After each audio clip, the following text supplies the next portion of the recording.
Pour leur sortie du dimanche, Plutôt dans sa maison, plutôt... Ouais. ces deux étudiantes n'ont pas choisi d'aller au cinéma ou au parc, mais de s'offrir une séance de shopping dans ce centre commercial.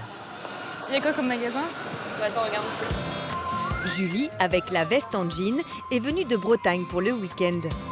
Sa copine Alessandra en profite pour lui faire la visite guidée de Beaugrenelle, l'un des derniers temples de la consommation parisienne.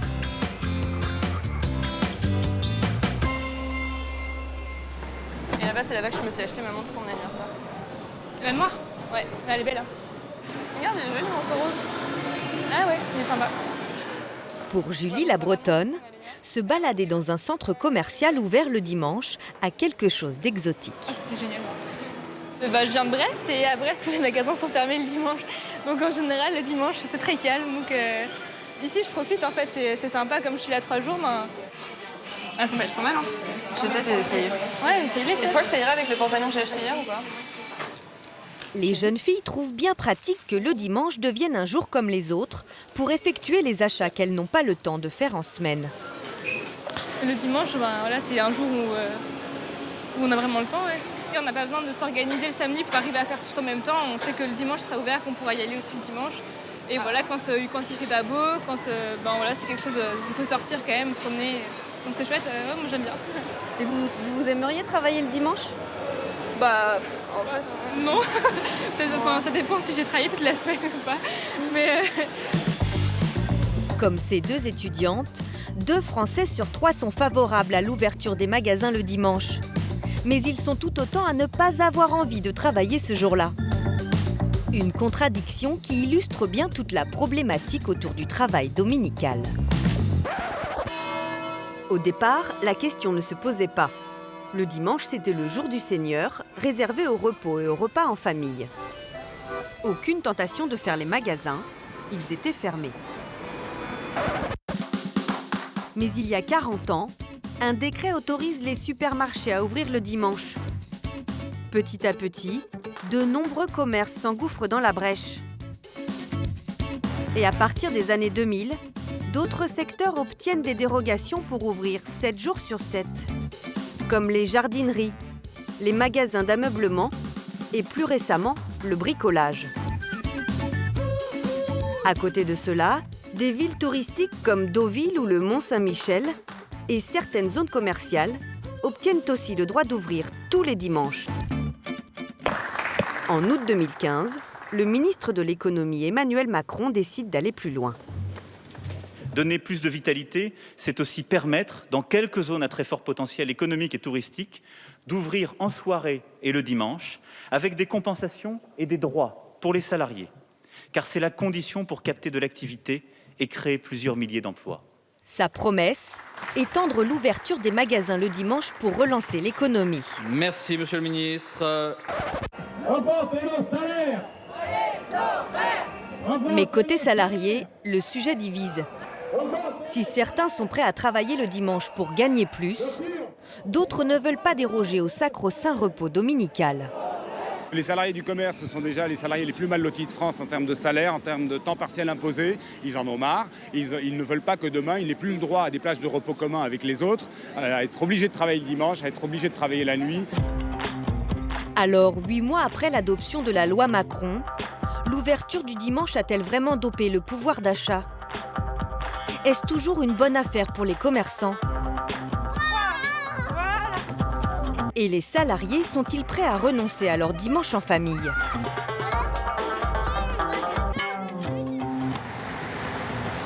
Du côté de Villiers-sur-Marne, en région parisienne, l'enseigne Bricorama a l'expérience du travail dominical.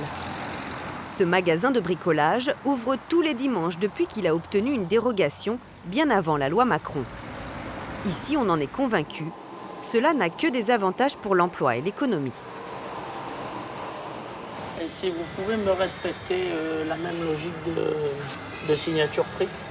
Ouais, bien sûr. Daniel Guido a l'œil partout. Il est le directeur de ce magasin, le plus grand de l'enseigne. On fait un appel micro, À quelques minutes de l'ouverture, ce dimanche matin, le patron enfile le costume d'un entraîneur de foot pour motiver ses salariés afin qu'ils atteignent l'objectif de la journée. Donc bonjour à tous. Bon, aujourd'hui, on a un chiffre pas dégueu. On doit essayer de sortir 84 000 €. Hein. C'est pas rien. Hein. Donc, il ne faut rien lâcher. Donc, j'espère que vous allez prendre du plaisir, aller faire du business et vous éclater, quoi. Sanitaire, ça a bien avancé? Ça a bien avancé. Ouais, c'est chouette. Ce coaching pourrait prêter à sourire. Bon, merci. Bon courage, bon business. Mais pour Daniel, le dimanche, c'est du sérieux. C'est le deuxième plus gros chiffre d'affaires du magasin. Donc le premier, c'est le samedi et après, c'est le dimanche. Depuis l'ouverture dominicale, les clients ont donc pris l'habitude d'avoir un jour de plus le week-end pour venir faire leurs achats. Ah bah, sans ça, je pourrais pas faire. Je serais obligé de poser des jours de congé. En semaine, je n'ai pas forcément le temps, tout simplement. Et le samedi? Le samedi, généralement, je fais autre chose, donc les courses, le repassage, voilà. En moyenne, chaque dimanche, près de 2000 personnes passent à la caisse. C'est près de 600 clients de plus qu'un jour de semaine classique, ce qui fait bien les affaires de Daniel. Est-ce que j'ai assez de clients dans le magasin? J'en ai jamais assez. Ouais. Pour accueillir ce vivier de bricoleurs du dimanche, l'entreprise a dû convaincre suffisamment d'employés de venir travailler ce jour où ils étaient habituellement en congé. Ça, vous avez 5,25 m là. D'accord. Pour les persuader, elle a usé d'un argument imparable auprès d'eux. Je pense qu'on divise pas, c'est ça? Ouais, exactement, la vis qui est au-dessus de roulette. Le plus important pour le dimanche, c'est le salaire. Par rapport au salaire, sachant que le dimanche, on travaille 8 heures, on est payé 16 heures. Et on a une journée de récup en plus dans la semaine. Ça vaut le coup, tout à fait. Adrien, comme les autres salariés, est donc payé double pour venir travailler ce jour-là. C'est la convention collective du secteur du bricolage qui l'impose. En fonction de leur salaire, les employés peuvent gagner entre 40 et 150 € de plus par dimanche. Avec le doublement du salaire, Daniel se retrouve souvent face à une situation presque cocasse. Les employés se battraient pour venir travailler le dimanche. Qui c'est que tu avais aujourd'hui? Alors Nelson, Julien, Anthony, Séverine. Christophe, le responsable du rayon jardin, est donc confronté chaque week-end à un problème de planning. Trop de candidats pour le nombre de postes nécessaires. Du coup, il a trouvé une solution, créer un roulement. Pour moi, sur le jardin, donc je l'ai fait tourner par 4. Comme j'ai 8 personnes, ils vont faire une équipe de 4 sur un dimanche et le dimanche d'après, les 4 autres. Ils veulent tous travailler le dimanche. S'ils pouvaient tous les faire, ils les feraient. Parce que ça leur rajoute du beurre dans les épinards, hein, tout simplement. Mais tous ne courent pas après ce complément de revenus. 15% des salariés du magasin ne sont pas volontaires pour travailler le dimanche. Les seules personnes qui ne travaillent pas les dimanches, c'est parce qu'ils ont fait le choix d'être en famille ou parce qu'ils n'ont pas d'autre choix, en fait. Parce que faire garder des enfants dimanche, par exemple, c'est compliqué. Voilà. Il a beau avoir toute la main-d'œuvre qu'il souhaite, Daniel ne peut pas se permettre de faire travailler autant d'employés qu'en semaine. Car avec le doublement des salaires et les charges, le magasin ne serait pas rentable. Le dimanche, il fonctionne donc avec seulement les 2/3 de l'effectif habituel. Là, il faut alors une femelle, celle-là, et le mâle va aller sur la télé. Sur la télé, c'est ça, sur la télé, c'est le mâle. Exactement. Okay. Impec. Mourad, spécialiste du rayon électricité, affirme ne pas pâtir du manque de collègues ce jour-là. Vous aurez certains de mes collègues qui sont polyvalents, donc on peut se retrouver dans tous les rayons et on peut s'entraider entre nous. C'est pour ça que ça fonctionne, c'est aussi dans ce sens-là. Au niveau de la clientèle, je préfère mieux le dimanche. Les gens sont plus agréables. Comme c'est un dimanche, donc on n'est pas pressé.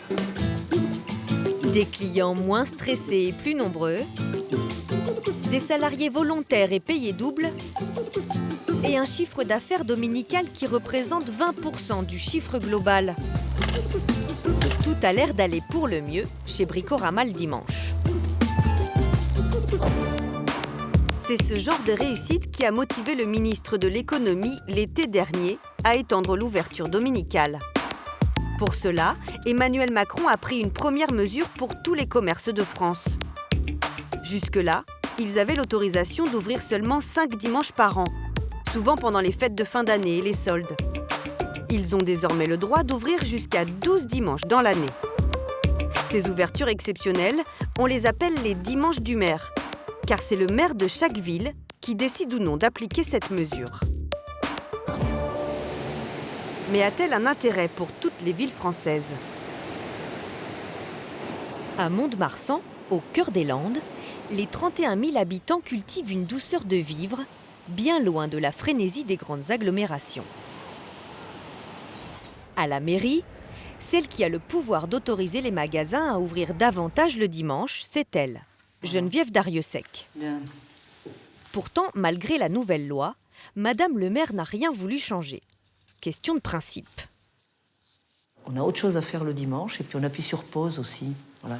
C'est un moment aussi de faire autre chose, de se retrouver en famille, entre amis, dans des activités de loisirs, des activités sportives, associatives, et puis de partager plutôt que de consommer en permanence. Une philosophie de vie qui est aussi guidée par une réalité économique. Car Mont-de-Marsan est une ville de taille moyenne, à l'image d'une grande partie des communes françaises.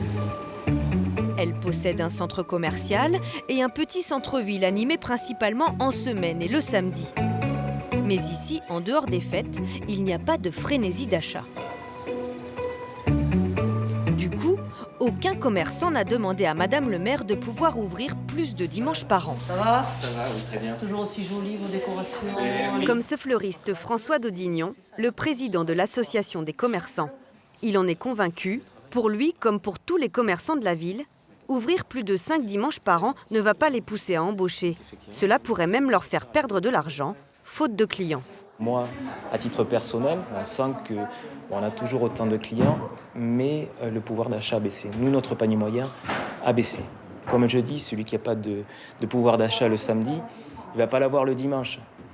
Donc c'est pas parce qu'on va ouvrir peut-être le dimanche, donc certes on va capter une autre clientèle, mais est-ce qu'on va s'y retrouver ? Voilà, parce que c'est vrai qu'il faut payer les employés. Si vous ouvrez, si vous n'avez personne, des fois c'est plus intéressant de rester fermé. C'est bête à dire, mais vous perdez moins d'argent que si vous restez ouvert. Comme Mont-de-Marsan, de nombreuses autres villes de la même taille n'ont pas décidé d'augmenter le nombre de dimanches où les commerces peuvent ouvrir.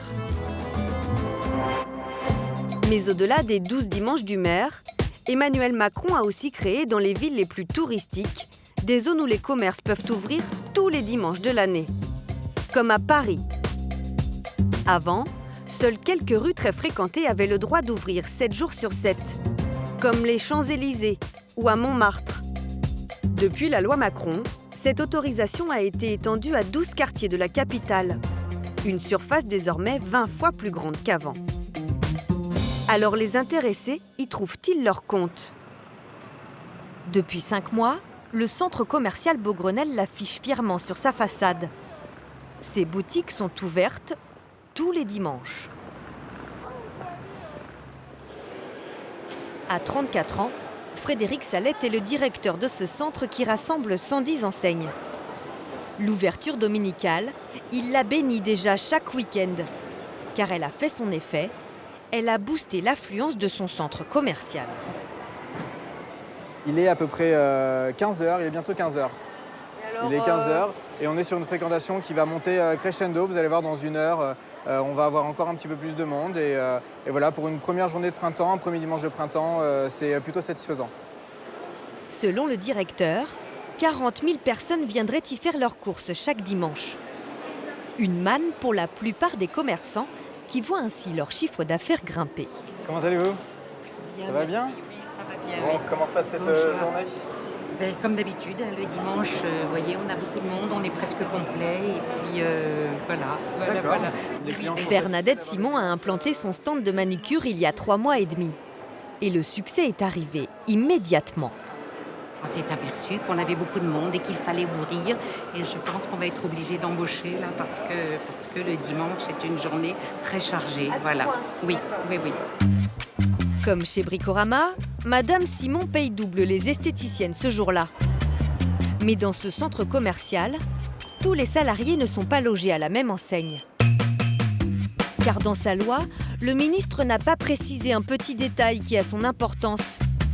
Si les travailleurs du dimanche doivent être payés plus ce jour-là, la loi n'impose pas de seuil minimum de rémunération. En clair, c'est aux patrons et aux employés de se mettre d'accord entre eux.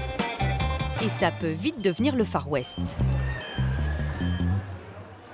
On a l'impression, parce qu'elle a le côté voilé un peu ample, et après ça dépend comment elle est tournée. Quand elle est comme ça... Tariq a 28 ans. Il travaille dans un magasin de meubles et de décoration. C'est quoi? Tac, tac, tac. Ils sont 3 vendeurs pour s'occuper des clients. Le salaire de base du jeune homme est de 1 500 € brut, un peu plus que le SMIC, auquel s'ajoutent des commissions qu'il touche sur les ventes. Et le dimanche, il a en plus le droit à une compensation financière. Au revoir, bon dimanche. Mais il n'y a pas vraiment eu de négociation. Non. C'est son employeur Patrice qui a imposé le tarif. Salut mon Tariq, ça va? Comment tu vas? Ouais, très bien. Ouais, on est Alors? Tariq, lui, n'a pas vraiment eu son mot à dire. Donc nous, on majore de 50%. Donc ce qui est l'usage et qui se fait dans la plupart des magasins. On est dans une période quand même de mise en place d'un système. Bon, bah voilà, chacun fait un peu ce qu'il peut. Aujourd'hui, c'est cohérent par rapport aux résultats qu'on fait. En clair, le chiffre d'affaires de la petite entreprise de Patrice serait trop fluctuant d'un dimanche à l'autre pour qu'il prenne le risque de mieux rémunérer ses employés. Ces 50% de majoration permettent à Tariq de gagner 40 € bruts de plus par dimanche. Pour le jeune homme, c'est mieux que rien. C'est toujours bon à prendre. Encore une fois, pour ce que je disais, c'est une journée comme une autre pour moi. Donc s'il y a un petit plus, c'est encore mieux à prendre. Donc c'est encore plus motivant. Et comme le dimanche, il y a plus de clients, Tariq touche aussi davantage de commissions. Résultat, les bons mois, il peut gagner jusqu'à 2 300 € net. 20 €. Nickel. Merci. Tariq n'est pas si mal loti. Dans ce centre commercial, certains vendeurs n'ont obtenu que 20% d'augmentation pour leur travail le dimanche. Mais parfois, salariés et patrons n'arrivent même pas à se mettre d'accord. Et c'est là que ça coince. Il suffit de se balader un peu plus longuement dans le centre commercial pour s'en rendre compte. Dans les allées, de nombreux magasins n'ont pas levé le rideau. Et les magasins sont fermés, certains magasins sont fermés. On s'attendait à ce que tout soit ouvert. Comme on nous avait dit, Beaugrenelle, c'est là où tout est ouvert le dimanche. Bon, bah presque tout, mais c'est déjà bien quand même. Ouais. C'est vachement... Vous êtes un peu déçus? Bah du coup, oui, que certains magasins soient fermés, ouais, quand même. Surtout qu'avec le dimanche, la semaine on travaille et tout, donc Et ce ne sont pas n'importe quelles enseignes qui sont fermées. Mango, Sephora, H&M ou encore la Fnac. Des marques internationales qui attirent habituellement des milliers de consommateurs. Le cas de la Fnac a d'ailleurs fait les gros titres ces derniers mois.